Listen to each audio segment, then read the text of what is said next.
boa leitura, ela se resume a acertar as notas?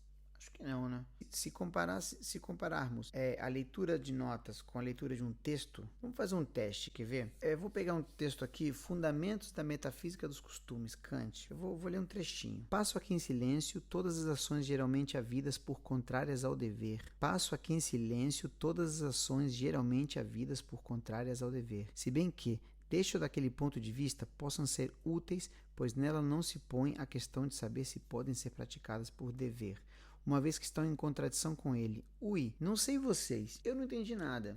Eu fiz uma primeira leitura disso, eu sei que é um texto difícil e que causou desconforto, como diria o Clóvis Barros Filho, causou desconforto, mas eu falo português, entendo, passo, né? Estou dando uma olhada aqui em silêncio, todas as ações geralmente havidas por contrárias ao dever. Eu consigo entender as palavras isoladas, eu consigo entender que é um si, que é um lá, que é um acorde isso, que é um acorde...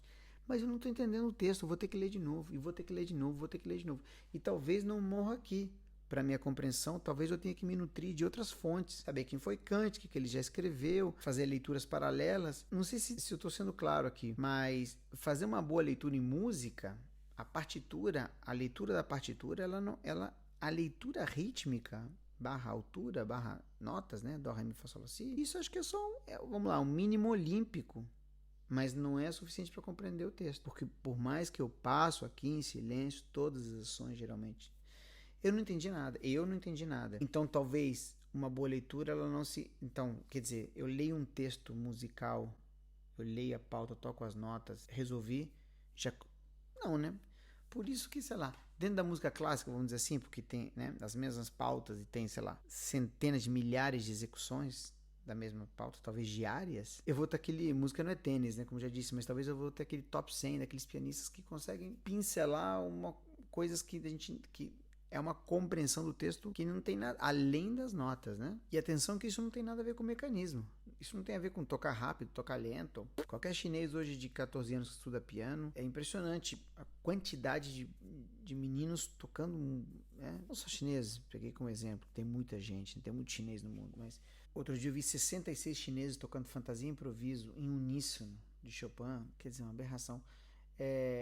Não tem a ver com mecanismo isso que eu estou falando, tem a ver com técnica no arte, né? Refinamento. Mas ainda falando em mecanismo, tem uma questão, tem um agravante. Quando eu estava lendo Kant, eu estava sentado somente forçando o meu intelecto a tentar compreender o texto, que eu não compreendi, como é óbvio. Era o meu intelecto e mais nada. No caso da música, além dessa questão de percepção do invisível, do que não está escrito, eu ainda tenho que me preocupar com o que está escrito e tenho que me preocupar com a questão cognitiva, mecânica, motora. Então, quer dizer, olha a quantidade de informação de frentes que eu tenho aqui para a batalha da compreensão do texto, né? A questão mecânica, porque eu posso ser um cara que estou muito familiarizado com esse texto, que eu vou ter fazer uma boa degustação do texto, mas eu não tenho mão para tocar. Existem duas questões, uma questão mais filosófica, vamos dizer assim, mais de ordem intelectual, e uma questão motora. Então, realmente, não é fácil. Outro dia eu vi um post do Marcelo Javarenga, professor de piano do Rio de Janeiro, uma das cabeças mais brilhantes, assim, falando em música. Um cara inteligentíssimo. E ele falou, não, estou ensinando... Vi um post dele ensinando música ao menino, que ele não dá aula para meninos, e ele postou isso. E eu falei, mas e essa peça? Ele falou, olha, se eu for ensinar... Estou ensinando música a esse menino, estou ensinando esse menino a ler. Eu posso escolher dar Shakespeare ou dar Turma da Mônica. Eu vou dar Turma da Mônica. Eu fiquei pensando nisso, Turma da Mônica. E eu trazendo isso para o meu universo recente de pai. Outro dia eu estava lendo uma historinha para a Olivia. A Olivia gosta muito de historinhas. E eu estava lendo e ganhamos um livro da Clarice Lispector, de uma galinha Laura. E ela, com toda a inteligência dela e toda a sabedoria dos seus 2 anos e meio, a galinha Laura não bateu tão bem, não era uma leitura para ela. Mas ela entendia que era uma galinha, que era a Laura, que vivia num galinheiro, que era casada com um galo não sei o que eles discutiam muito, que tinham muitos pintinhos, que a rotina dela era assim, assim, assado, que ela era arisca. Tudo isso ela já tem vocabulário para compreender, mas o livro não a pegou. O desenho é lindo, mas o livro não a pegou. E eu agora, ouvindo Marcelo Javarenga, eu fiz essa associação, claro.